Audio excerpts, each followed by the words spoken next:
Hello, everybody. Welcome back to an episode of Fanzone Debate. We are here for a new title picture, a new bunch of people heading towards the title. And the first matchup of this picture we got is Joe Farrelly going up against Rue Moses, both people who have done very well as of late in the league. Rue has consistently done well in this league, has challenged for the belt before, never quite gotten it. But Joe, in his most recent run, doing very well, making it to a number one contenders match, earning his spot in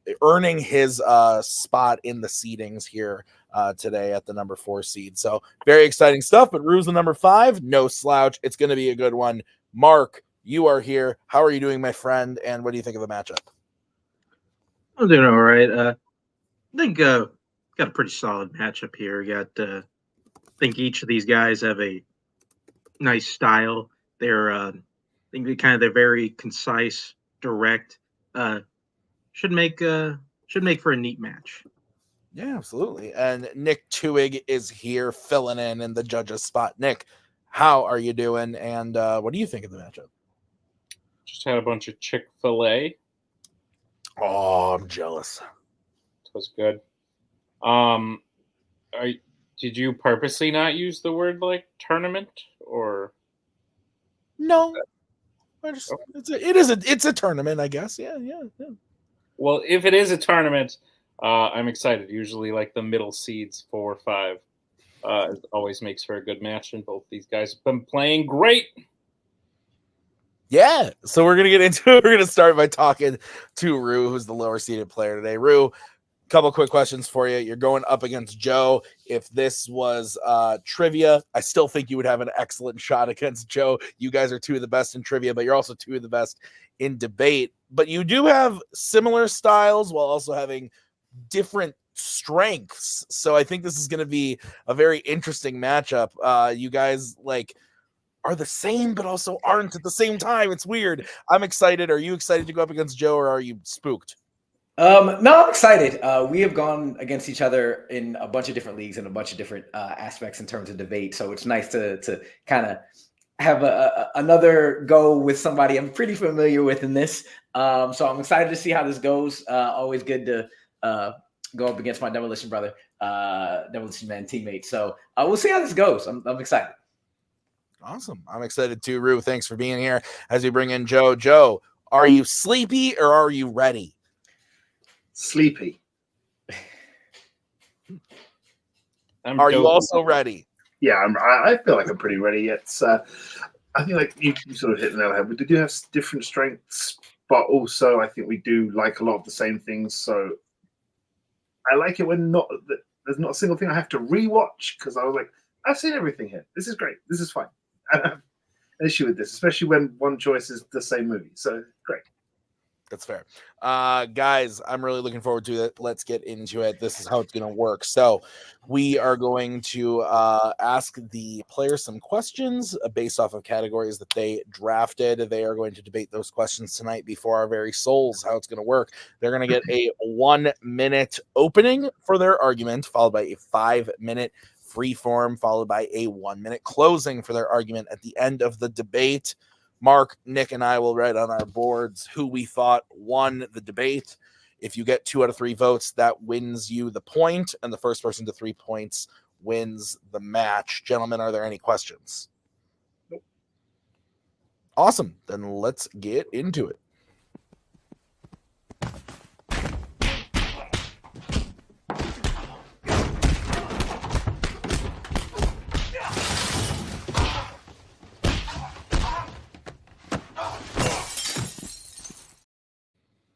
That clip never gets old. Okay, so the first question is going to come to you from the category of directors. This was drafted by Joe. The question is, which Edgar Wright film deserves a sequel or a prequel? So we're going to start with Joe. Joe, you get 1 minute to open your argument when you start talking. I will come in to give you a 10-second warning when the time comes. Sequels and prequels are part and parcel of success, but the ones that do succeed are where the characters, the story, and the world created by the filmmakers properly justify it. when looking at the work of Edgar Wright, to me, only one movie has the characters, the story, and just the world that can justify a prequel or a sequel, and that's Hot Fuzz. Cop movies have always brought sequels, and good sequels at that. You look at Lethal Weapon, Bad Boys, Jump Street, Naked Gun, Rush Hour, Police Academy. The list goes on. Hot Fuzz not only created a wealth of characters that audiences would be happy to see again, but also featured a setting that is well established, has an unseen history, whether it be Frank Butterman's villain origin or the downfall of Sergeant Popwell, or even remove Sanford entirely and have Angel as a youngster dealing with crime in London. Both sequel and prequel, Hot Fuzz deserves it. Time. Okay. We're going to bring in Rue. Rue, you have 1 minute to open your argument when you start talking.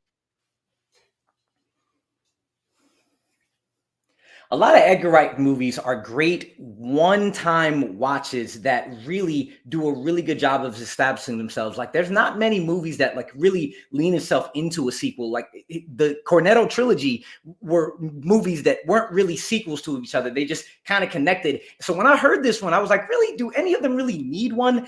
And then I thought, what is the one movie that actually has an actual world that has the most interesting future to it? The one that you can actually look into and answer some questions that its genre or its story may be interesting in. And the only one that could do that is do that for multiple reasons. A really small one. If you're going to do something new for Edgar Wright, start the new Cornetto trilogy. And the only way to do that is to start that with Shaun of the Dead. But more importantly, it actually has places to go. It's Shaun of the Dead came out at the emergence of the zombie fad and really kicked that off. Now that that's died down, we can go into looking into what happens after the zombie apocalypse. What happens in the aftermath of Peg and Frost's relationship in multiple different ways that I don't think Hot Fuzz or anything else really has much to do with. Much to do with, straight from the record. We're going to bring in Joe. Guys, you get 5 minutes when one of you starts talking. I will throw up the 1 minute warning when the time comes. I will come in for the 10-second warning as well. If I feel like a point has been going on too long, I'm going to throw up the let's move on. And if I feel like you aren't shutting up, you're not letting your other player talk, I'm going to throw up the let your opponent talk. If you're still not listening, I will send Nick Tuig to your house. Don't make me do that. It'll be very upsetting for all of you. So 5 minute free form when one of you starts talking. Well, Frost is a zombie at the end of Shaun of the Dead. You know, Ed has become a zombie, and it is established that they only retain basic motor function skills. All he can do is play Time Splitters 2. That is literally all he can do. That's the thing. That's what they say at the end of the movie. But it's been so long. What happens after? Are they going to say, okay, maybe it's years after? What's the aftermath of having to deal with your best friend being a zombie in the rest of the world? Or maybe you can go down the line of maybe they found a cure. What happens when he comes back? There are multiple ways you can go into seeing what happens after that.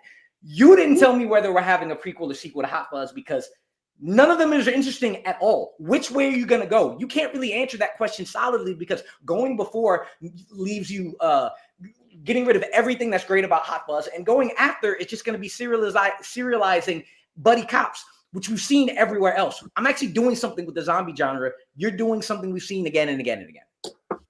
I fundamentally disagree with that. You can go two ways with it. This thing, it deserves a sequel or a prequel. In a prequel, you can look at what happened in Sanford, what happened to get these good cops, what happened to get them into a pit where they were just so blasé about everything, believing everything was an accident. You can explore the downfall of Frank Butterman. You can explore how Sergeant Popwell came to meet his end, or you can go outside of Sanford and bring Nicholas Angel on his own. It doesn't necessarily have, you can get rid of that buddy cop. You don't have to do that. Buddy cop has been done before, but you can get rid of that. Or you can see where these characters go from there, with Nick Angel as an inspector, with Danny Butman as a sergeant, maybe bringing in a new breed of cops, to bring into this world that Nick has created. There are many different ways you can go. Once you cure it, it's not really a sequel to Shaun of the Dead anymore, because once they cure it, you're getting rid of the zombies. But again, it is the sequel of Shaun of the Dead. Maybe it's Shaun of the whatever kind of title you want to do. There's still the whole thing of we don't know what the cure happens. You don't know if you're going to make a cure, what's going to happen after the cure. Are there side effects? Are there things that are going to be different? Has there been such a long time frame in between? What is that like with what's his face coming back from being a zombie? There's so many actual interesting concepts you can make. You can't do a prequel to Hot Fuzz because then either you don't have Angel at all, and that kills the dynamic between Peg and Frost, or you bring Angel back and we go into looking at him being a tight ass. He hasn't changed at all. Or you go into looking at Sanford just going into what they already are beforehand. There's no tension. There's no drama. There's no nothing. We already know where they're going to. And then if you do a sequel, again, serialization of the same buddy cop things in a new place with a new team. Nothing is different. If you do a prequel, you lose what makes Hot Fuzz great. If you do a sequel, it's nothing new. There's so many different ways you can look into where Shaun of the Dead could go. You got plenty of ideas, and Edgar Wright, being a very intelligent writer, can make it really interesting with the circumstances and aftermath of the decision to keep him alive. One of the key things of the Cornetto trilogy, you're talking about where these characters go from here. You're not just saying what happens when he's cured. Well, there's no zombies, so it doesn't really feel like a sequel to Shaun of the Dead. One of the great things about the Cornetto trilogy is that it has a really good way of reflecting sort of the age of its stars. You've got Shaun of the Dead, you've got that sort of man-childness. Then you've got the too serious, and then you've got he's sort of over the hill, hasn't achieved what he wants to do. So now you can further that into the Cornetto quadrilogy by having this sort of wise sage passing on what he's learned to somebody new. A young Nicholas Angel, on the other hand, with a prequel, while not being part of the Cornetto series, gives us something new, gives us something new about that character, how he went from someone who is new coming in into that person that he becomes when he is promoted to sergeant. You see that around him. You hear very brief things about the things he's dealt with, but you don't really see enough of them. You still talk about all these buddy cop movies, but a British cop movie has not been done since Hot Fuzz. So you want to see Angel become a dick and have nobody around him to bring that buddy cop formula that made Hot Fuzz so great. And you keep bringing up the cure. I'm not saying that's what we do. I'm saying there's so many options of what you can do because Edgar Wright can make really great stories out of relationships and what happens. You talked about characters. Well, Simon Pegg's character is starting to get his shit together, but then he has this weight next to him of either his zombie friend or after his zombie friend comes back after being basically frozen in time, what's that relationship going to be like? What's that going to do to him as he's trying to grow? Again, so many options for Shaun of the Dead, while Hot Fuzz cuts off a prequel or sequel, whatever Hot Fuzz was at its knees. It's a completely different film that doesn't bring forth or bring back what Hot Fuzz was in the first place. It's not, because it's still cops in a rural setting or in an English setting trying to solve crime. That's basically what it is. But what yours gives us two options. It is zombie who can't do anything or no zombies at all. Zombie movies are played out just as much as cop sequels anyway. All right. We are going to start closings with Rue. Rue, you have 1 minute to close when you start talking.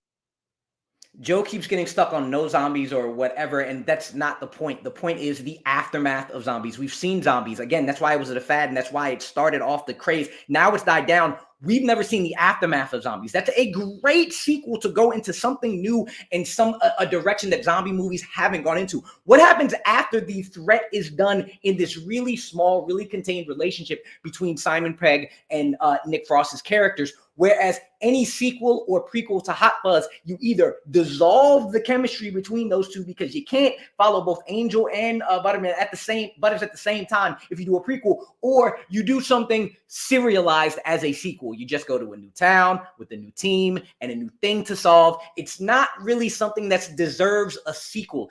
It'll be fun, sure. It's Edgar Wright, sure. But when we talk about deserving, we want something that is going to give us something new and grow it. And that is going to happen with Shaun of the Dead. And there's so many different ways you can go into making the world of zombies something new and different. Time. Okay. We're going to move over to Joe. Joe, you have 1 minute to close when you start talking.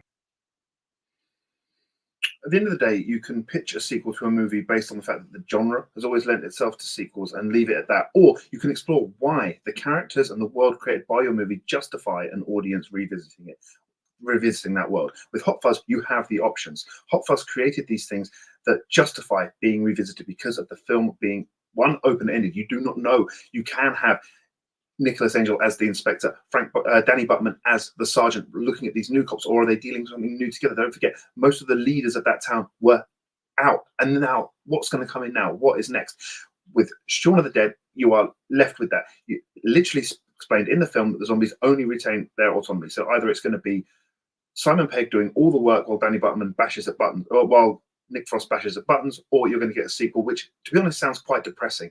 The aftermath of this, the Cornetto trilogy itself lent itself to exploring the ages of these characters as the movies developed, and that's why the Hot Fuzz is better, because you can have this wise old sage.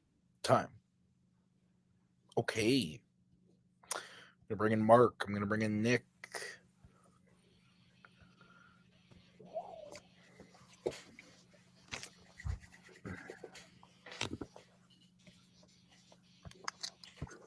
We made Mark disappear.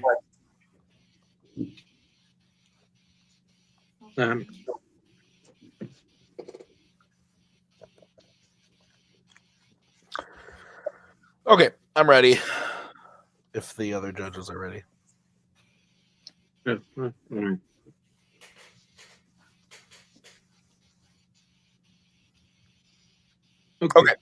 I went with Joe. I thought this was good. Good start. It started out a little slow for me. But I thought that by the midpoint, both had kind of given me a good idea of what their movie would be. And I think Joe's closing was really, really strong, where he just said at the end of the day, like, no matter what you do with a Hot Fuzz, or I'm sorry, a Shaun of the Dead sequel, it sounds like what Rue would be pitching would be more depressing than fun. And even if you take the zombies out of it, it doesn't sound like it would be, even though it would be the same characters and stuff, wouldn't be like a sequel in the same vein as something like a Hot Fuzz prequel or sequel that would retain the like cop in the UK type of thing. So I went with Joe, but again, I thought Rue did a really good job. I actually thought his pitch sounded really interesting. So Mark, where is your vote going? Oh yeah, no, I like this one, even though I feel like the obvious answer is World's End. I mean, I'd watch Simon Pegg go around with his young buddies just starting bar fights. Like, come on. Baby Driver. I did go with Rue though.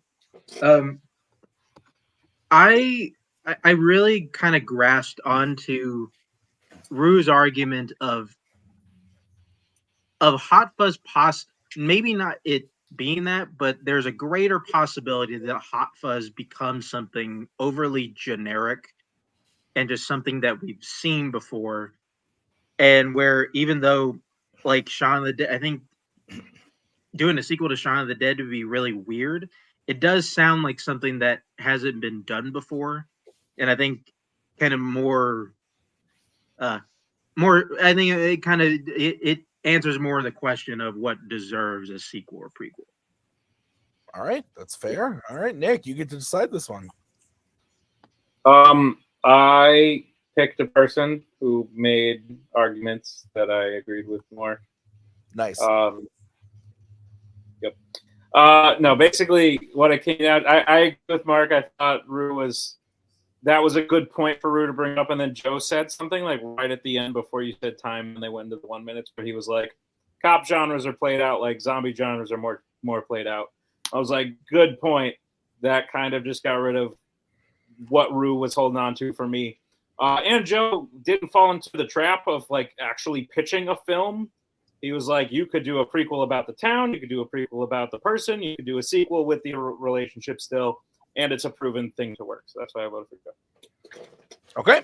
All right. So Joe wins the first point, but still anyone's game as we get into the next category, which was drafted by Rue in the category of Law and Order, the fandom category of Law and Order. And the question is, what is the best action scene in a Bad Boys movie? I'm excited for this one. The trailer for the new Bad Boys movie just dropped. I'm excited. I'm all hyped on Bad Boys now. So let's talk about it. Rue, you get to go first. You have 1 minute to open your argument when you start talking. When you look back at the Bad Boys films, we love how the action and the comedy blended together to make really over-the-top, great scenes in those original movies until you realize and watch that Michael Bay is a shit director. He edited and cutted the shit out of that thing, and it was like, oh my gosh, this is horrible to look at. So when Adil and Bilal went into Bad Boys for Life and actually took everything we loved from the Bad Boys films, the big, blusterous, comedic action scenes that were out of this world, and actually let you see them.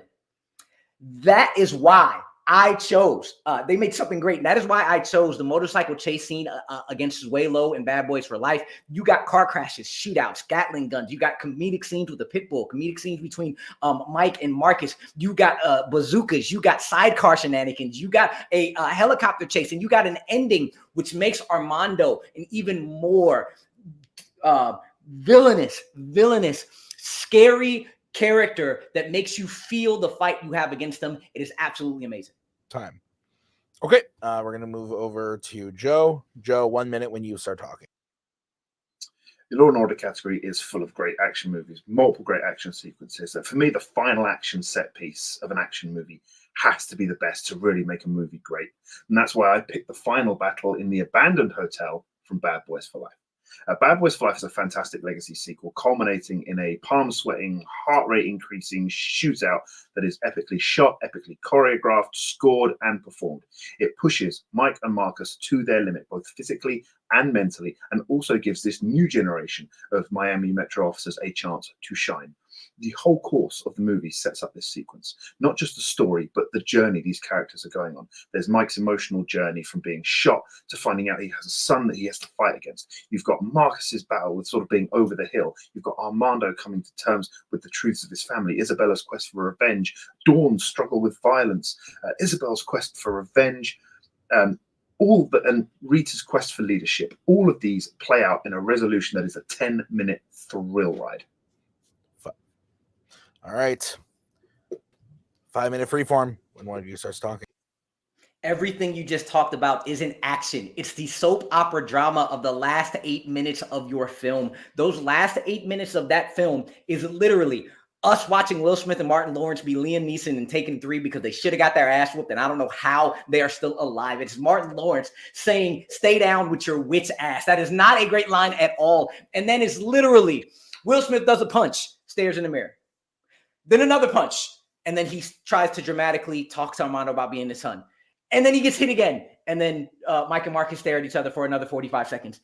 And then one more thing. And then it's the slow motion shot of Armando getting shot by his mother. It is soap opera dramatics with horrible fire CGI that looks absolutely ridiculous and horrible. That is not an action sequence. It's horrible compared to the actual action and comedy that keeps building and building and building in my 5 minutes of a great action scene.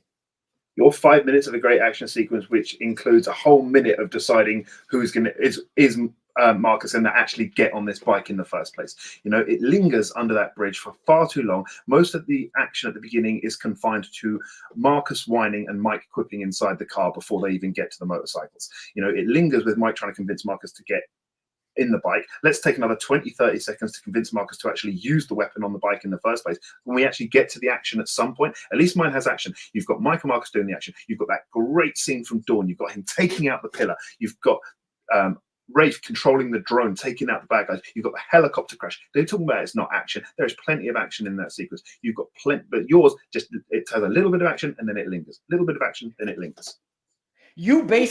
Sorry, hold on. You forgot to mention the first 2 minutes of your scene, which is actually really great because it shows the ammo team. But then the ammo team disappears because it's not about them. And then after that, it's literally nothing. You seem to forget that the Bad Boys are an action comedy, and the comedy is there to build the action as it goes along. We start with the car crash. Then we go to the shootout with ammo. And then we have a great comedic scene of the pit bull in the car and Martin having, but again, the comedy and action build each other. So you're waiting to see if he gets in, and that takes about 20 seconds. Then they get in and start shooting. You get Mike grabbing a grenade, throwing it at the motorcycle doing a wheelie, throwing it back, leading into then the great slow motion slot of Will Smith shooting back with the machine gun. Then you got him under the bridge, and then you got him under the truck, and the great comedic timing of him trying to get out of there. Then you have, again, you brought up the Gatling gun. That thing between Mike and Marcus is absolutely hilarious, talking about it's a Gatling gun for God. It allows the action to take a quick breather, to have the comedy build it up, and then continue on to more action, while yours is literally stop and stare. One punch, stop and stare. One more punch, stop and stare. And the last 2 minutes of them walking out of the hotel, there is no action. Because the action sequence has finished. Yours does not need to take any more breathers by the time it gets to the under the trucks, and it has had plenty of breathers. Like I said, you've got the bit in the car at the first place before the other motorcyclists get there. You then got the whole bit of Marcus trying to poke the big lump on Zuelo's head. All right. The thing is, you still get the comedy in my scene, which is an action comedy. You've got Marcus with the glasses while they're also rolling that table at the same time whilst being shot at. You've got this fantastic long tracking shot throughout the hotel showing all the members of Amaru, and Mike and Marcus all doing stuff together. You know, you've got the fire raising the stakes even more. By the time you get to this point in the movie, the stakes have already been raised because Mike has been shot and you've had Captain Howard taken out. And I know that happens before your scene, but the difference is your scene happens with an hour left of the movie. You know nothing's going to happen. But in this scene, it's a legacy sequel. So there is a very real possibility that something's happening to Mike, something's happening to Marcus. And throughout that action sequence, you feel it. You can feel it every time because they have been over the hill for part of this movie. And that's what's so great about it. But you've also got these other characters having these great action sequences, these great stunts, great action, the fire coming in, the crash of the helicopter. But what your scene does is it gives you a little bit of action and then takes a breather for some comedy. A little bit of action, takes a breather for some comedy. But mine is action, action, action, comedy throughout the action. And that's what makes it better. It's 10 minutes of thrill. You brought up ammo, and they're in the first 2 minutes, and then again, literally everything you mentioned. The only extra action there is the helicopter crashing, and again, it is killed by horrible CGI. I haven't even mentioned the second half of my scene yet. The Zuelo thing is before the action even starts. That's not a part of my scene. Again, after the Gatling gun for God, then you go into them separate. Armando coming in a helicopter with the bazooka firing, and them separating. So you got a sidecar without a driver, and more shootouts with the motorcycle. And then Will Smith hits the back of the truck. Zuelo runs up the ladder. He follows behind him, and just when you think Armando's going to shoot him, Marcus comes back and shoots him with the Gatling gun. Armando shoots Zuelo to kill him, and Mike falls into the ocean. There are 2 comedic scenes in my entire 5 minutes. Time. All right. We are going to start with Joe on closings. Joe, you get 1 minute to close when you start talking. The best action scenes are the ones where the stakes are at its highest. The action is at its highest level without being ridiculous and comes to a satisfying conclusion. The final battle scene of Bad Boys for Life manages to give all those things while also giving every character, including the villains, a chance to shine. Compare it with a short chase sequence which adds nothing to the development of the characters and focus mostly on the main characters arguing with one another with brief moments of action. The final battle scene is not only thrilling to watch, it's constructed in a way that allows the audience to follow the action, unlike Taken 3, and also understand why each shot, each explosion, and each punch is needed for the first time in the franchise. It has a fantastic transition from the shootout with the Amaru team going into these more personal fistfights. You've got the one between Marcus and Isabella, which is brutal and brief, and then you've got that really brutal, emotional fight scene between Armando and Will. And for the first time in the franchise, with this action scene, you genuinely fear what you're going to do when they come for you. Time. Yeah, okay. We're gonna bring in Rue. 1 minute when you start talking. That final action sequence is 20% and 2 minutes of great action and 80% of 8 minutes of soap opera drama that Joe calls stakes, with old ass Will Smith and Martin Lawrence not being able to keep up with any of the action you're actually looking for. While mine's is 5 minutes of car crash, ammo shootout, machine guns, then the comedic bit with the pit bull, which is hilarious. Then you go into the motorcycle chase. Then you got Will Smith throwing a grenade and the motorcycle doing a wheelie, grabbing it and throwing it back. And then you got the Gatling gun for God's hilarious conversation between them. That is the second comedic break for 30 seconds each in 5 minutes, a minute out of the 5, going into then Marcus almost getting beheaded by a truck. Then the helicopter coming in with Armando and the bazooka, and then them having to separate the car and the motorcycle, and then the great slow motion scene behind that, and then hitting the back of a truck and racing up against the helicopter, and then Armando shooting Zuelo, and before shooting Will Smith, Marcus shoots him with the Gatling gun. That is nothing but action upon action upon action, building to a great building to a great strike it from the record. Gentlemen, please. All right, good stuff. We can all agree, though, Bad Boys for Life is like awesome, right? Like, I love that movie. 100%. I think it's I saw that with Tyler Butler in the theater on like a Sunday night, and the two of us were like, "What? Why was this so good? Like, what?"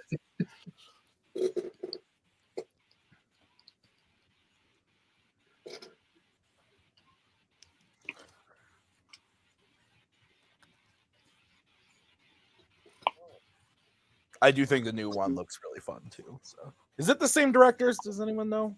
I think so. Okay, cool. I don't see why not. It's they people have been talking about how Batgirl shouldn't have been dropped. So yeah, it's the same guys who did that. Oh, that's right. I forgot that they were gonna do. Yeah, that's right. Okay. Anyway, Yep. Nick and Mark, you ready? Yep. Okay, Nick, you're going first. I find myself conflicted. So, Joe's opening happened, and Anna's sitting in bed with me, and I said, Anna, everything he just said wasn't about the action. And then Amaru came in and said, everything you just said isn't about the action. And I was like, he's right. But then the fight went on, and Joe convinced me that what he said at the beginning was important. That action scenes need action, but also like emotions behind the action, like caring about the characters and the situations they're in adds to the overall goodness of the scene, whatever scene it may be, whether it's action, whether it's whatever. And Amaru, I thought, did a very good job and found myself siding with him for a lot of it. There were times where I thought Rue stumbled and was like, well, all this scene everything I've just been talking about isn't even part of my scene. Like, I haven't even gotten to the second half of my scene yet. And maybe Rube misspoke, so I was kind of like, I don't know, but you said something like everything that's not even part of my scene, the like Pitbull thing. But regardless, there was also some contradictory about whether or not the comedy was important, because he's like, it's an action comedy, but then he was like, but there's only a little bit of comedy. And so ultimately, Joe really convinced me that the stuff with the ammo people is very good. And all the motivations. And I thought this was a weird way to go about things, but pointing out that you're more worried in this because of the fact that it's a legacy sequel and you're not actually sure what could happen, I was like, that's kind of a good point, and I think it has swayed me. So I voted for Joe, even though I am surprised at myself. Yeah, that's fair. I went with Rue. I think that a lot of the stuff you said, because I said Rue, a lot of the stuff you said, Nick, that adds up. I did like that hit, the legacy sequel thing. I didn't see it as a hit as much as a just like beefing up of Joe's argument. Not to say that you said that, Nick. I said it to myself. But I thought that Rue really did convince me that his scene in an action comedy has the best of both worlds. And not that the category is action comedies or anything like that, but he convinced me that you go to these movies for certain things, you get all of it. And he actually also really convinced me that Joe's like drama and everything like behind it that Nick was talking about and that Joe was talking about was actually kind of soap opera-ish and melodramatic and not that great.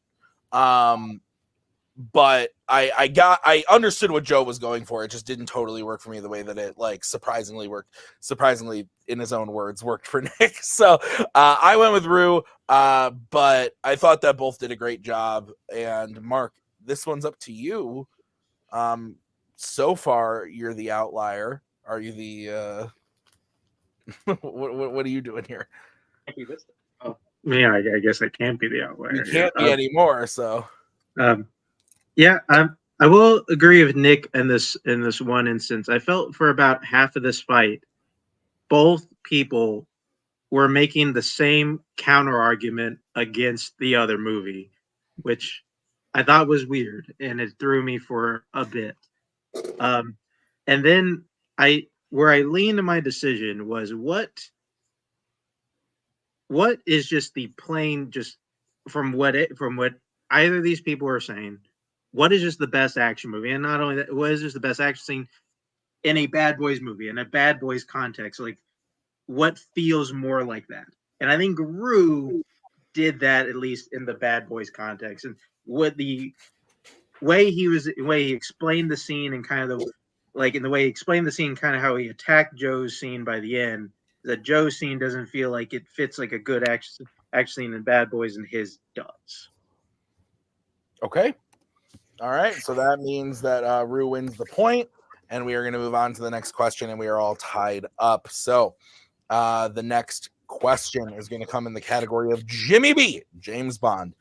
I'm actually looking forward to this one, even though it's a very simple question of which pre-Craig Bond film has the best villain? Very simple question, but also lots of options, lots to choose from. Joe, we're going to kick it off with you. 1 minute when you start talking. Oh, please, James, spare me the Freud. I might as well ask you if all the vodka martinis have ever silenced the screams of all the men you've killed, or if you find forgiveness in the arms of all those willing women for all the dead ones you failed to protect.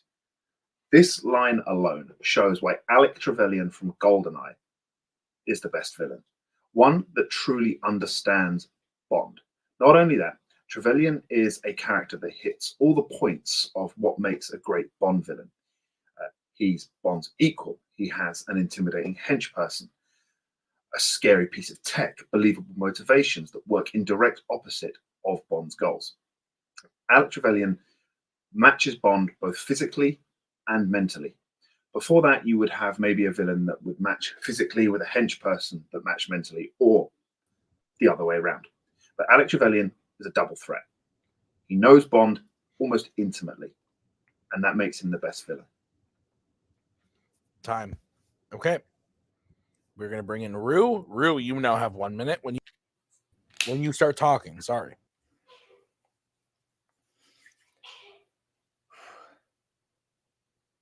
There are many great movie villains, but there's something that hits different when you put Bond in front of the word villain, and it creates something completely different. A Bond villain is outrageous, outlandish, over the top, has great quips, has great quotables, and has the great perfect amount of camp to match Bond's amount of camp, because that's what you want to see. You want to see that kind of equalness of Bond's character being matched by a villain. And Bond villains became Bond villain because of the gold standard that was set by Auric Goldfinger. The man is absolutely the most intelligent, ruthless, scheming, most quotable, best Bond villain in the entirety of Bond.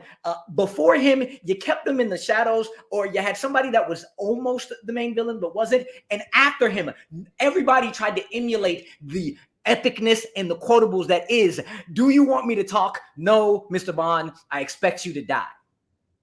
All right. Two great picks, gentlemen. 5 minute freeform when one of you starts talking. Yes, I screwed up the beginning of that quote, but go ahead. Wrong gold standard. It's GoldenEye as the gold standard. Look, you've got a great memorable quote in there. I'll give you that. That is the Bond villain quote, but that's pretty much about it. You try to remember anything about Goldfinger's real plan. Everyone misremembers. He's trying to rob Fort Knox. Not. The thing is, this is Bond.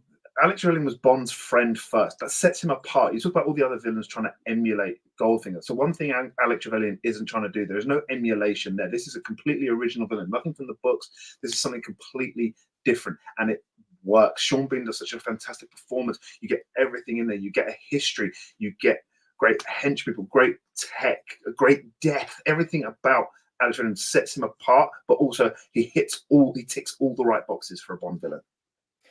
I knew from the get-go that you were going to pick the one great Alec Trevelyan scene in the entire movie, because I was like, that's the only thing I remember from him. Sean Bean makes this a great villain. Alec Trevelyan is not a great Bond villain. There is not much memorable about him. You talked about his henchmen. His henchmen outshined him as Bond villains. Onatop and Boris are more memorable. You talk about physically and mentally capable to beat Bond. Bond won that fight Hands down. That's why Alex Rebellion is dead. And the not sure, maybe it's original, but the fact that it's done better in Skyfall as a 00 who went rogue makes you feel like Alex Rebellion in itself is not a great Bond villain. I'm sorry, Goldfinger not only has the quotables, but the ruthlessness of painting somebody in all gold, the intelligence to kill out a whole mob boss, people he's with in one stroke. And you talk about people forget his plan. That's the point. Goldfinger doesn't want you to know his plan. Alex Rebellion's plan wasn't world domination like most Bond villains. It was to rob a bank. Goldfinger wanted you to think he was robbing the bank when in fact he was actually making the economy go down and make gold worthless. That's how smart he was, and how smart he was to have somebody like Oddjob as his henchman to help with the physical stuff, but not have a henchman that outshines him. Alex Rebellion is a fine villain, not a great Bond villain, while Goldfinger is the Bond villain. We're not really going to talk about henchmen outshining when your henchman is literally Oddjob, one of the most memorable villain henchmen of all time. But let's go back to Alex Rebellion, because it's not just about robbing the bank. It is about destroying Great Britain. That is what his motivation comes from. It's about the betrayal of his parents. You have that whole scene in the sort of the abandoned statue yard before he puts Bond in the Tiger helicopter. He talks about how his parents survived the British betrayal and then killed themselves, and that drove him. You talk about, he forces Bond to go to the limit on multiple occasions throughout those fights. You know, he makes him steal a tank. He makes Bond call his bluff on the train when threatening to kill Natalia. You know, besting him one-on-one in a fight. It's only because Bond kicks that ladder out at the last second that he avoids being shot on that satellite. Making him feel guilt about his death, his fake death. For 9 years, this affected Bond. No other villain has ever had that kind of effect on Bond. Once Goldfinger is done, it's forgotten about. But you see that with the beginning, just that very first part of that scheme with Alec, that he makes him feel that guilt and then brings it all back, piles it on, bests him in that fight. That is one of the most brutal fights between Bond and a Bond villain ever. That fight on the satellite, the blood, the punches, just how close quarters it is, how brutal it is. No Bond villain has ever come close to matching that kind of brutality with Bond. All of those things you just mentioned, if you didn't tell me the name Alex Rebellion, I wouldn't know it was from a Bond film.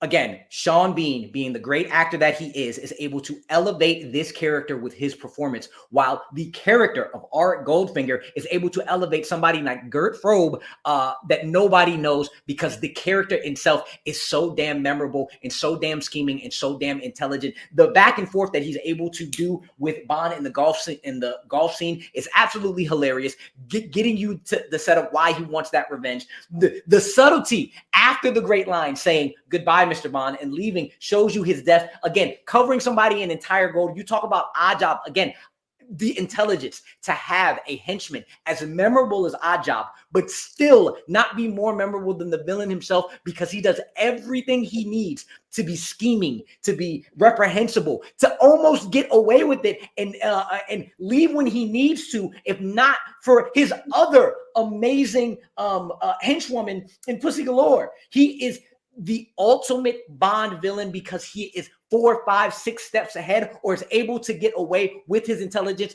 and anything he doesn't have, he knows who to get rid of it. I cannot tell you what happened with Alex Rebellion if you didn't really bring it up, because all I think about is Sean Bean's performance. I think that's the biggest issue here, is that Goldfinger only matches Bond on a mental level, not on a physical level. But Alex Rebellion has that double threat. You've got the physical and you've got the mental. And let's talk about one of the best parts about being a Bond villain is having a great death. And Goldfinger's feels rather unceremonious, just being sucked out of that plane at the end. But with Alex Rebellion, you get that final fight on the bottom of the satellite, the grabbing of the foot for England James, no for me, being dropped, and then having the whole satellite, his whole world basically crash down upon him with that final scream. Time. Okay. Rue, we're kicking it off with you first for closings. You get 1 minute when you start talking.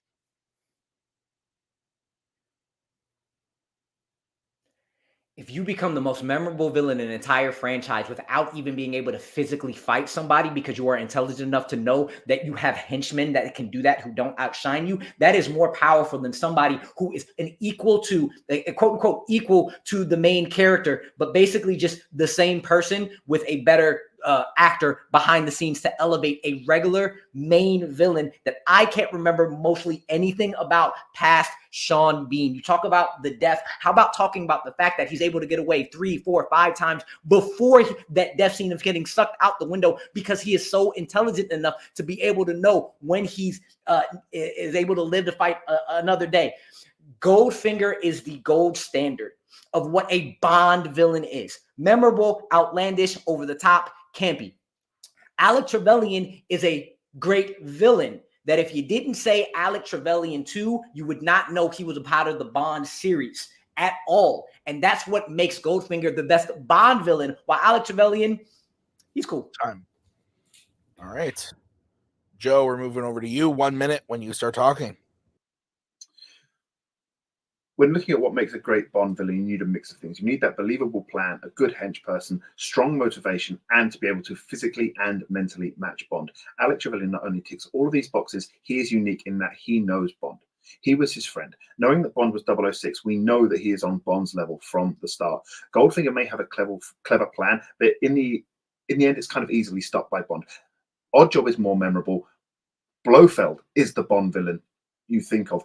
But again, there isn't that physical and mental match with Bond that Alec Trevelyan has. Alec stands out from the crowd because he is the only villain that matches Bond in every way. The quote I opened with shows more than any other quote how much Alec understands Bond, and that makes him a more scary villain because you've seen Bond through all these years. You've seen everything Bond is capable of, and knowing that Alec is a 00 as well, you already know.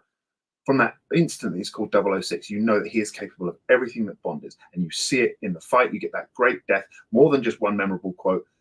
For England, James, no for me. Time. Oh, boy.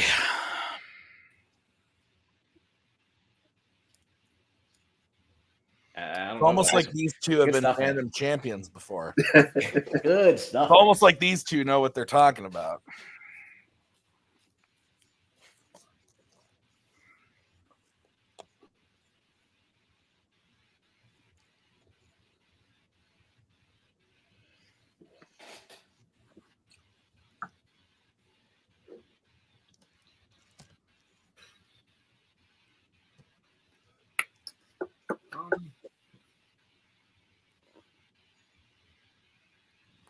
Okay. Hang on.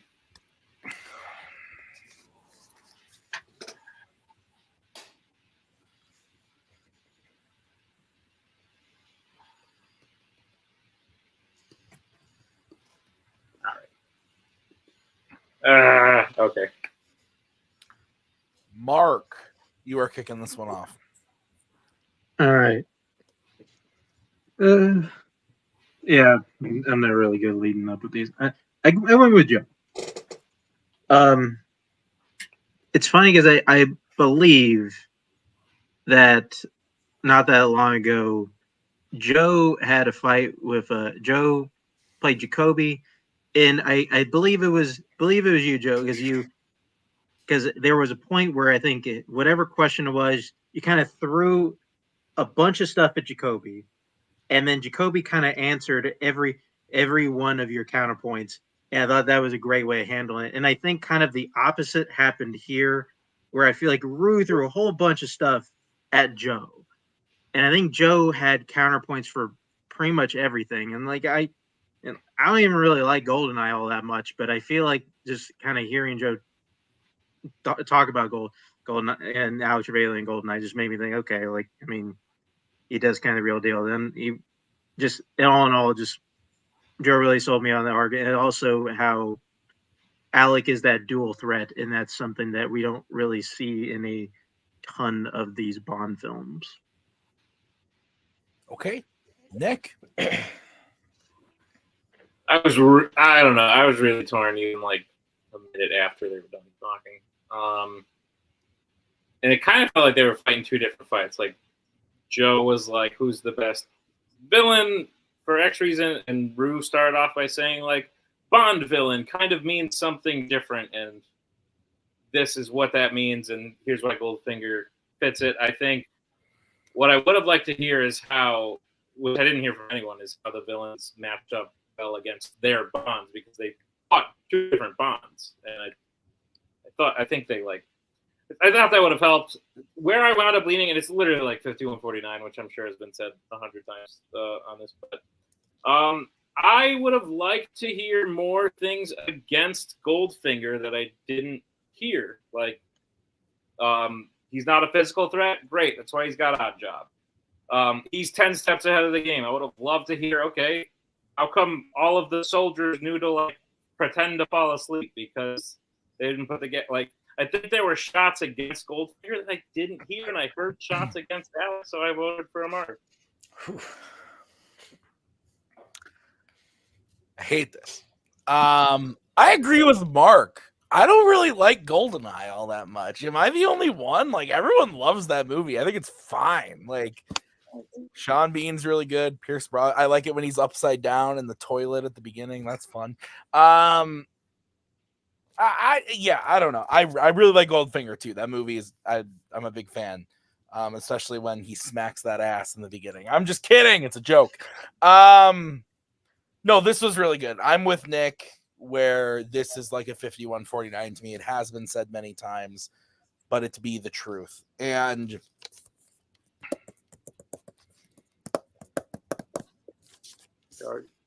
I went with Rue. Which surprised me because going into it, I was like, it's gonna be Joe. But Rue really did convince me by the end. It was so close. Because I'm with Mark. Like, I don't love the movie, but Joe said a lot of stuff that really made me think that Alec is a great villain, but just on the edge, Rue had me that maybe it's more based on the performance and less on the actual character itself, which we've seen many times in many different films. I agree with Nick that there were some like shots against that could have been taken against Goldfinger that weren't taken. Or that weren't attacked upon. This was really, really close, but my gut was telling me Rue when it was over, and I went with Rue. So Rue is up 2-1 after that one. Mark, I'm sorry you were on the edge again. So with that, Rue is up 2-1. We are going to move into the final prep question of the round. Joe needs to hit this in order to send it to the bonus. And the question is in the category of comedy, drafted by Rue. And the question is, what is the best character in a 95-02 Ice Cube comedy? Whoops, sorry, I didn't mean to take Joe out right away. But Rue, you are going to be going first, and I know so much about these movies, so please enlighten the audience so I don't have to. Rue, 1 minute when you start talking.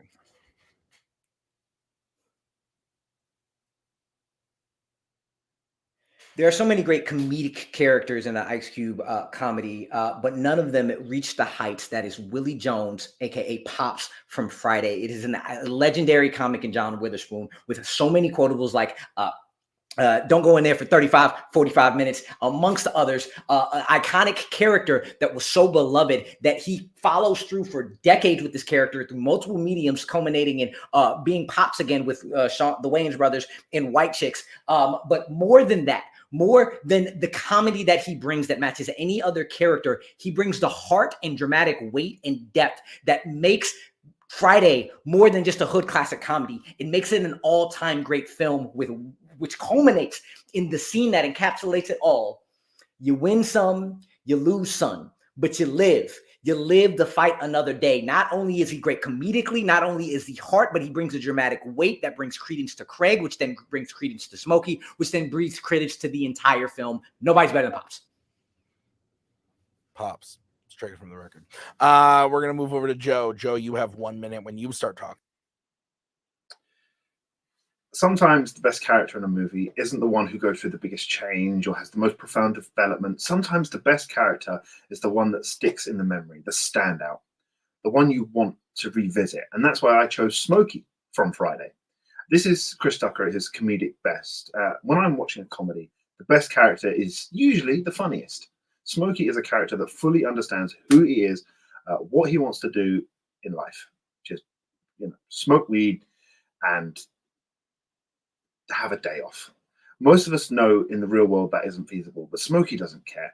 That's what makes him great. Here's a character that makes the film come alive. He stands apart from the rest, and despite not being a lead, gives us the film's most iconic line, is the most featured character in the trailer. And I think that is one of the key points. Smokey is the selling point for this movie. You want to put your best character forefront to bring that audience in. You watch that trailer, you get very little Pops and a whole lot of Smokey. Time. This is my favorite movie of all time. Thank you guys for picking characters from it. I have seen it though. It's very good. 5-minute freeform. One of you starts.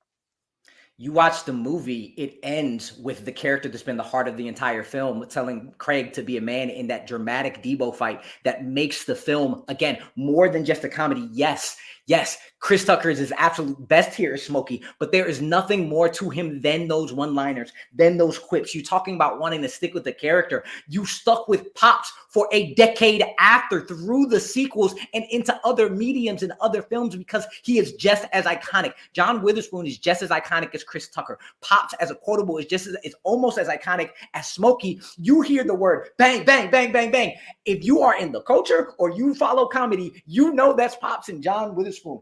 And you want to talk about doesn't stand apart. They want to do Friday 4. The problem is they don't really think they can do it because John Witherspoon passed away, and they're like, there's no way we can do a Friday without Pops. They replaced Smokey with Day-Day in the following 2 films, and he played the exact same role to almost the damn near exact same reference. Well, I can't speak to the sequels because I haven't seen them, and we're not talking about them. We're talking about what is presented in the movie. The reason you can carry on with John Witherspoon as Pops is because you're not really given enough, and there is much more to explore in there. Pops has really one note, and it's complaining. Take out the trash, get a job, bring me water. I mean, we're talking about the greatest character. We're talking about one that advocates for violence against dogs. All right, sure. It only takes his son actually picking up a gun for him to actually start giving some proper fatherly advice. The rest of it is just complaining. Smokey speaks his mind. He is talented. He's multilingual. He has more facets than just being quippy. You don't see Pops embracing the other cultures in the neighborhood. You see Smokey do that plenty of times. He's speaking Spanish to the other people in the neighborhood. You only see Pops in one confined location in the house dealing with Craig and occasionally Smokey. The reason I'm bringing up the replaceability of a character, because if you're able to be replaced and you're almost filling the same role, that means you're not able to do more than just what Smokey does. You said that Pops is one note. Smokey is yelling, damn, come on, man. Let's smoke weed. It's the same 10 that Chris Tucker is at, and he does best. And there is not a scene that you can tell that he does anything more than just do that. I know that Pops is a dog catcher that loves what he does, even though he hates dogs. He is a loving husband. He is very strict, but can tell jokes. And then again, he at the end is a loving father that tells Craig that what he needs to do is be a man. This own channel has that scene because it is so damn palpable and great, and again elevates it past the comedy. There is nothing that Smokey does that is anything other than yelling and being funny as Chris Tucker. Nothing else. That whole other culture stuff doesn't. It's the same being able to do something hilarious and over the top in a different culture, in a different language. That is not depth. That is not a best character. That is funniest, while Pops is just as funny but offers more. But we're talking about a comedy here, but not just a comedy. At its heart, Friday is about a neighborhood. It is about that neighborhood, but you only ever see Pops interacting with Craig and Smokey inside the house. But Smokey, he interacts with everybody. He has a moment to shine with everybody in that neighborhood because people are drawn to him as a character. And it's not just the other characters that are drawn to him. The audience are drawn to him as well, which is why you put him forefront in the trailer. When you leave that movie, you are not quoting Pops. You are coming out. You are saying you got knocked the fuck out. Damn. You are saying all these things, despite every good point you make about Pops, when you leave the movie, Smokey is what you're talking about. It's the counting the money. It's the 20, 40, 60, 800. Just flipping it over. 20, 40, 60, 800. Calling Pop's hair a spider's nest, flirting with Miss Parker, the reaction to his blind date. These are the moments you quote. These are the moments you remember. I'm sorry, but I don't remember Smokey saying, I like pig feet. Why every time you in the kitchen, I'm in the kitchen?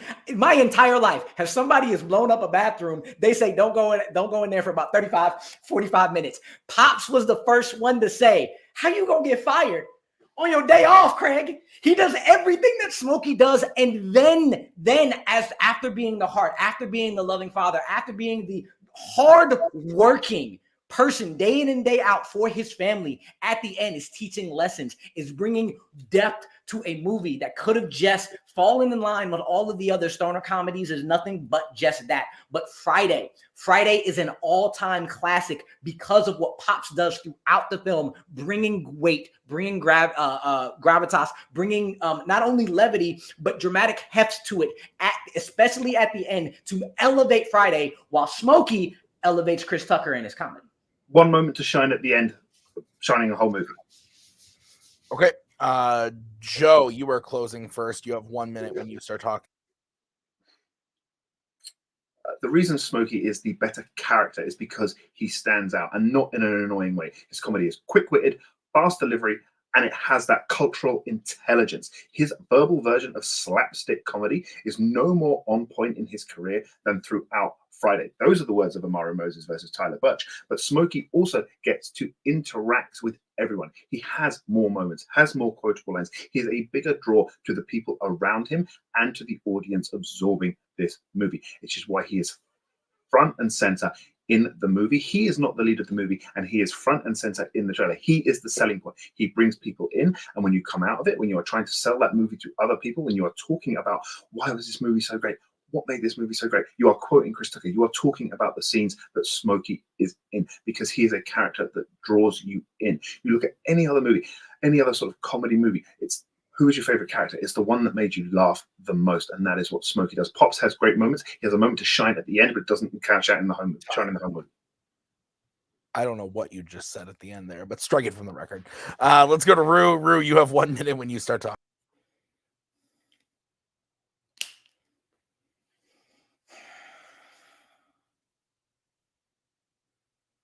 Chris Tucker shines as a comedic character the entire film. John Witherspoon matches that one with the how you gonna get fired on your day off, Craig, scene in the bathroom, followed by the kitchen scene, followed by kicking Smokey out when Smokey wants to take a shit, followed by showing that he's a loving father working hard at day to day throughout the entire film.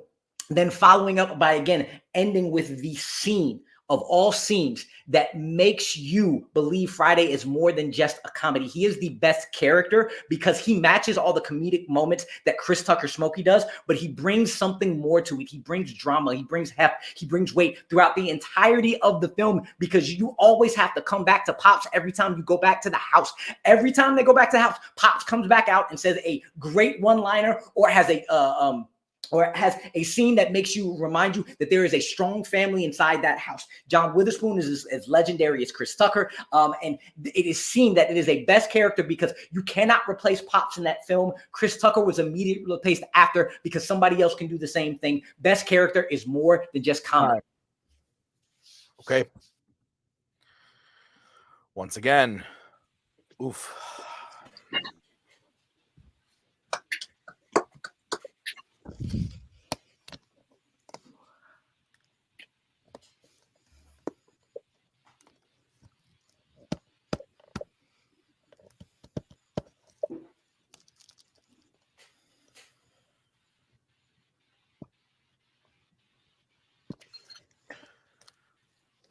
Mark has died into the void. Man, I'm here. And just Nick, are you ready? shut down here. I didn't write anything yet, so Okay, that's fair. That's fair.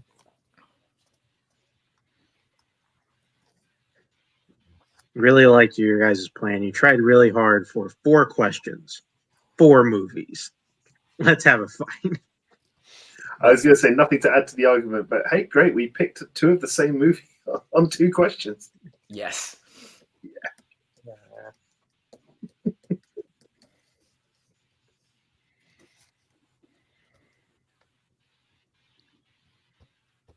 yeah, sure.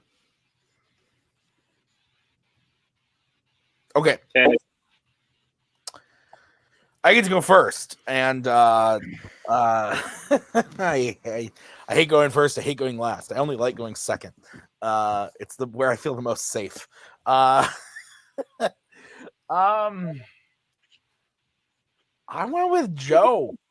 I haven't actually seen this movie. I lied. You should. And it's been on my watch list forever. And I don't know. This is weird. Like, there was a wild. Okay. I don't want to say that Rue only talked about the performance because he didn't, but there was a lot where we talked about like how Chris Tucker was replaced, and I felt like that didn't matter because if the character's good, it doesn't matter if the character's replaced or not. Like, the Hulk is a cool character, and he was replaced with a different actor, and the character is still cool. Like, that didn't really bother me. And I thought that Joe did a really, really good job of explaining why his character was fun and quotable and iconic for this movie. And Rue did a great job explaining why his character was great for the movie as well. But I think that Joe kind of did the same thing that Rue did for me on the action, on the Bad Boys one, where it was in the category of comedy, like,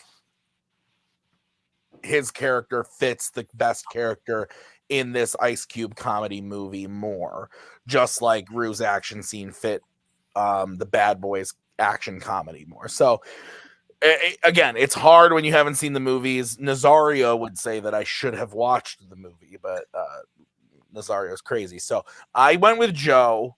Mark, am I cuckoo for Cocoa Puffs? I mean, I've seen this movie one time. I had to deep cut study it. Not the best way to watch a movie, by the way. That's never is. It never is. No. Yeah.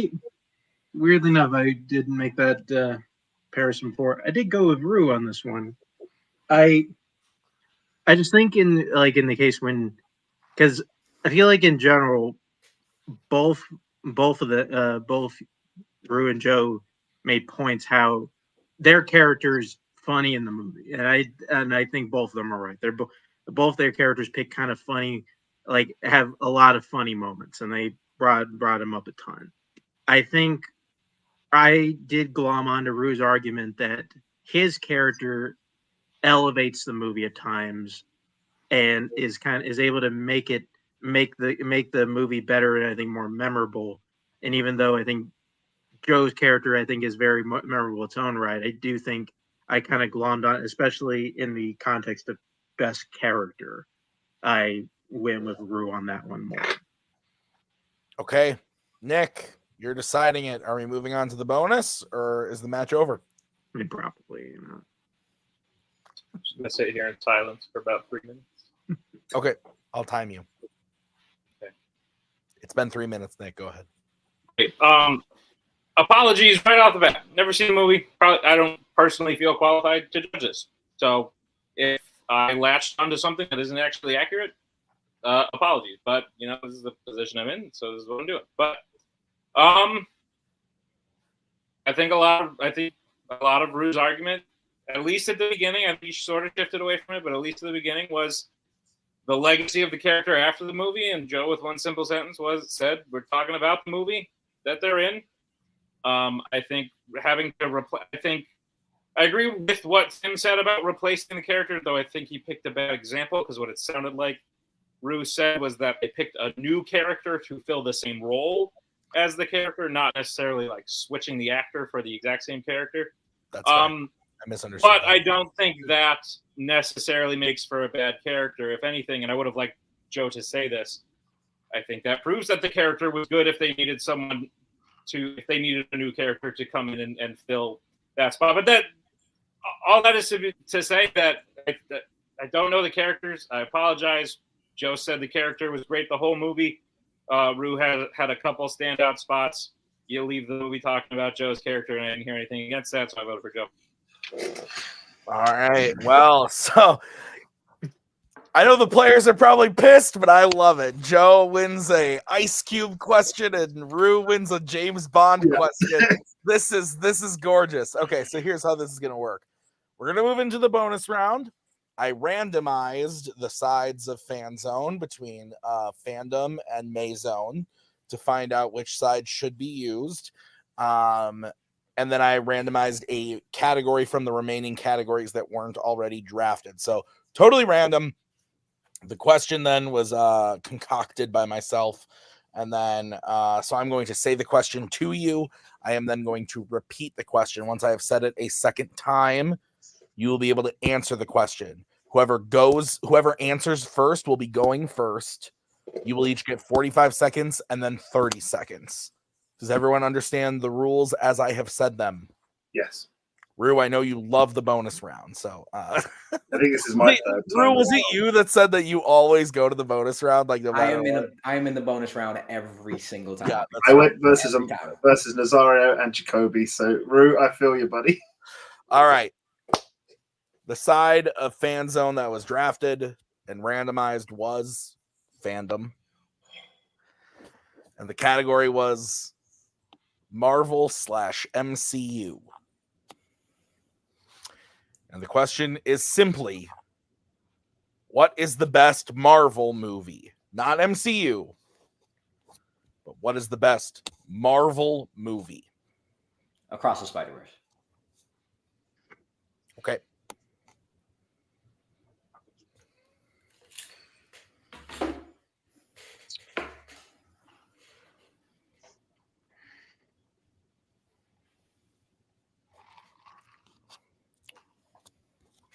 Logan. Okay. I'm going to take Mark and Nick off screen. I'm already wet with anticipation. So I'm going to stay on screen, and I'm going to give you guys your 10-second warnings as they come up. So, Rue, we are starting with you again. Rue picked Spider-Man Across the Spider-Verse. Joe picked Logan. Rue, you get 45 seconds whenever you start talking.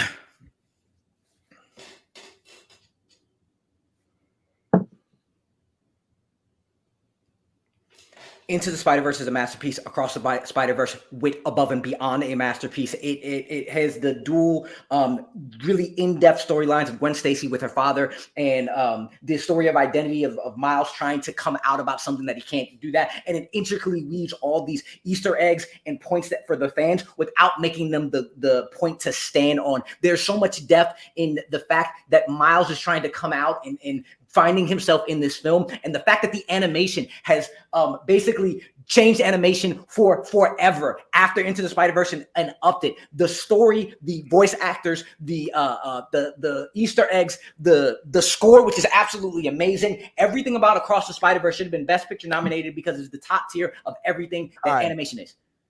Animation is striking from the record. Joe, 45 seconds. Logan gave us a look into the X-Men world we had never seen before. This was a dark, brooding movie with a fantastic performance from Hugh Jackman and an even darker performance from Patrick Stewart. It does give you those Easter eggs, but again, it's in a way that doesn't affect the movie. You don't have to have seen the previous ones. You just know it's this dark performance from Logan. You get this fantastic journey with this fantastic villain, this new side of Logan where he's having to take on X-23 and then fight against himself. The problem with Across the Spider-Verse, it is only half a movie. It does not finish. We do not know what the resolution is going to be. With Logan, you get a full start to finish story that gives you a proper resolution to this character and a beautiful emotional scene by the lake. It's got water. Still brings me to tears every time. Oh, sorry, I thought it was the time. Still brings me to tears every single time. Patrick Stewart is beautiful. The whole story plays out perfectly. Time. Okay, Rue, 30 seconds.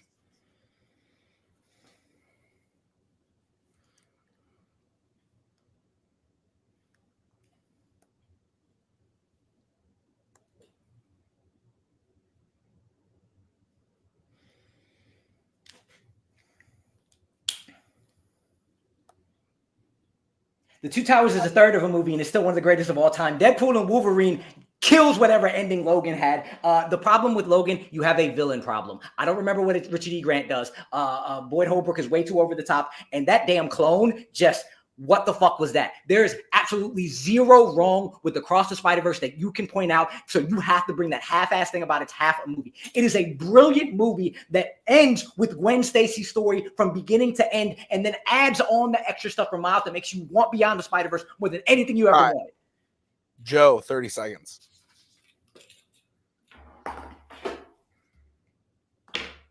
But by now with Two Towers, you know where it's going to end, but you still don't know where Across the Spider-Verse is going to end. It could have a completely awful resolution that completely destroys the movie. With Logan, you get that fantastic resolution that's been built up over all these years, but still resolves the movie that it's inside. You get fantastic action sequences, the stuff in the hallway with the claws. The first time we actually see Logan taking on people and actually blood is actually coming out. It's the first time. It's one of the darkest X-Men movies that you can get. It's you get fantastic performances all around, an emotional story, an emotional journey. That final rage, that final Logan rage going through the woods is superb, better than anything and beyond. Fuck you guys.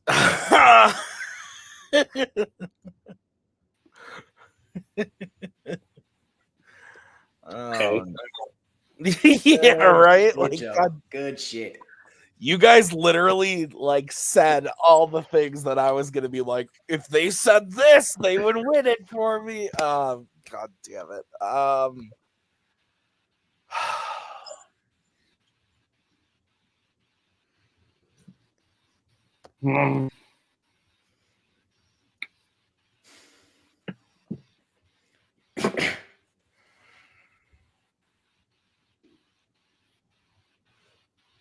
Like a psycho.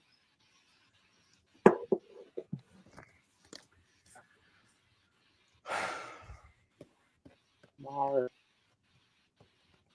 where are you? Mark. I need another minute. I'm sorry. I'm still processing.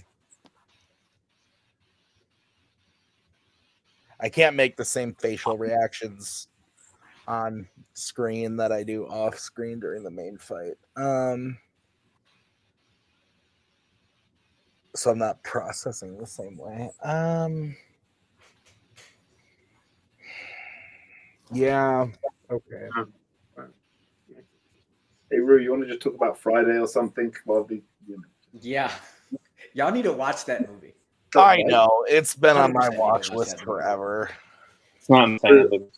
Rue, I was genuinely worried this would only go to question. That would be the Friday question would be question 3. You'd already be 2 up. You'd beat me, and you just get to look at me and go, "You got knocked the fuck out," and I'd be like, All right. Oh. Mark and Nick, are you guys ready?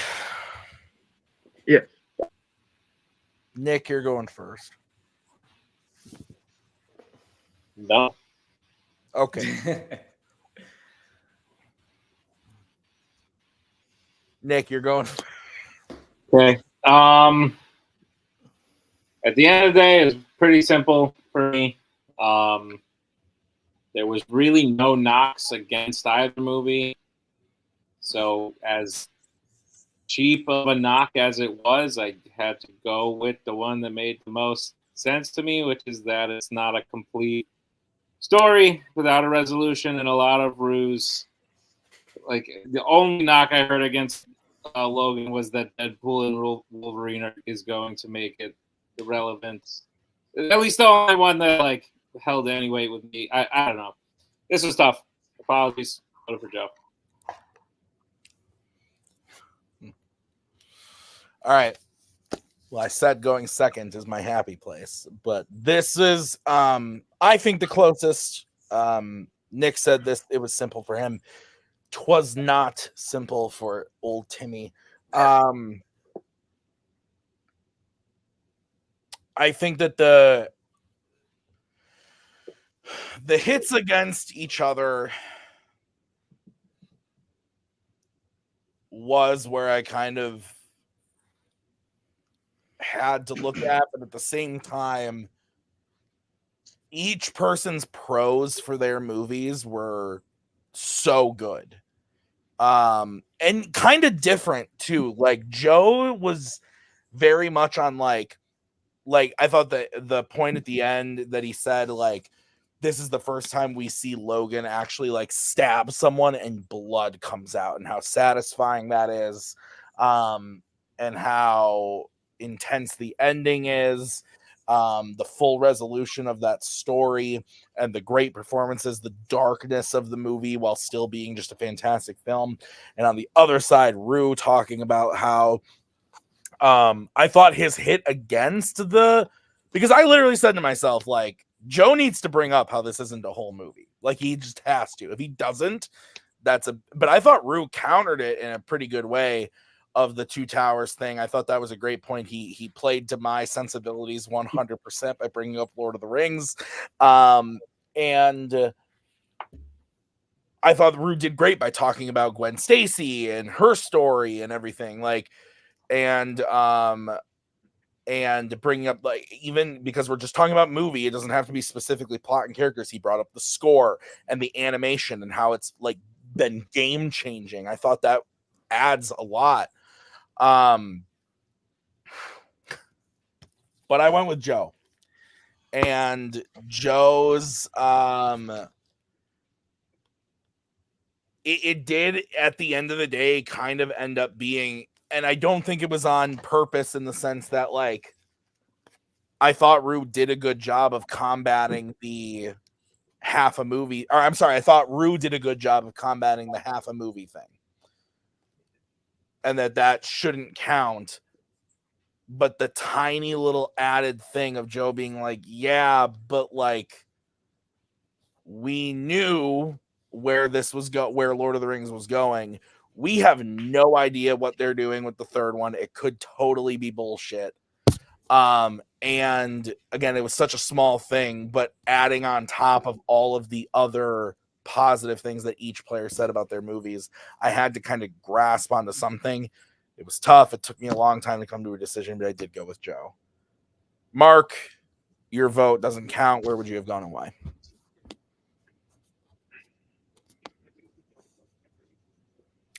God damn it. With the guys, it was really close. Pretty much, essentially where it came from me, I think for each point somebody brought up, there was a good counterpoint to it.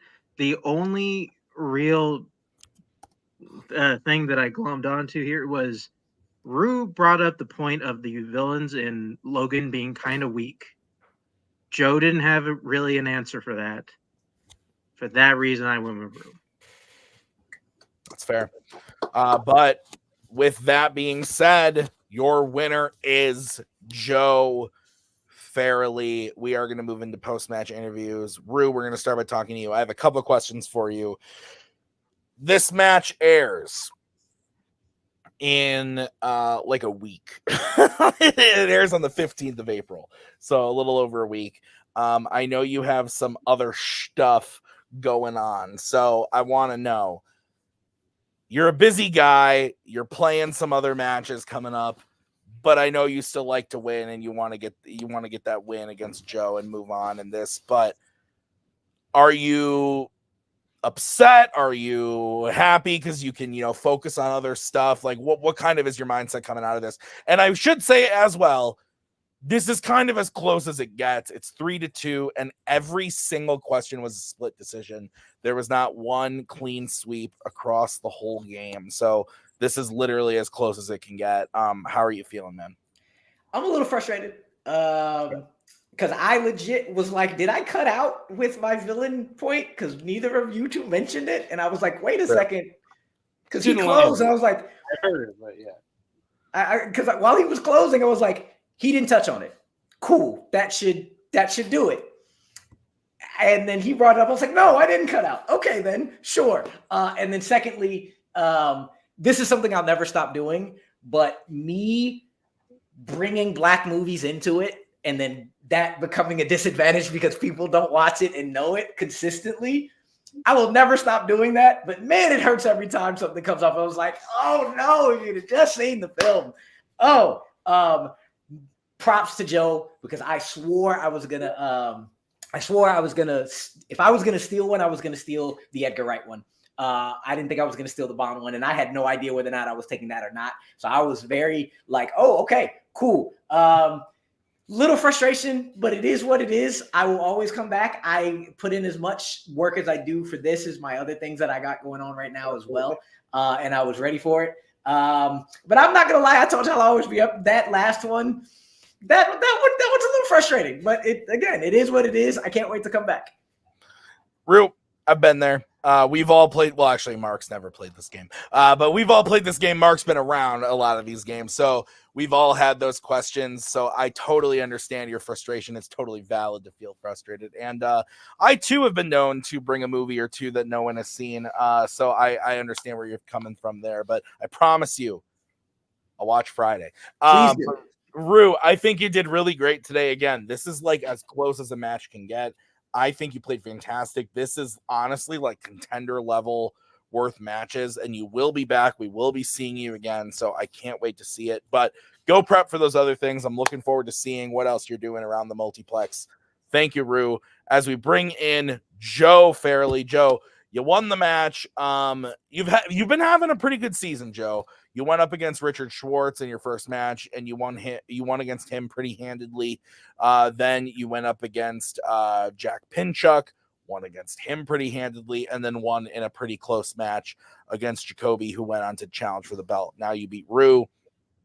So you're on a really, really good season so far. How are you feeling about this matchup, though?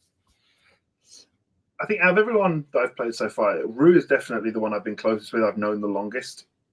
It does sting a little bit because every time I see Rue play, I do root for him. I do cheer him on.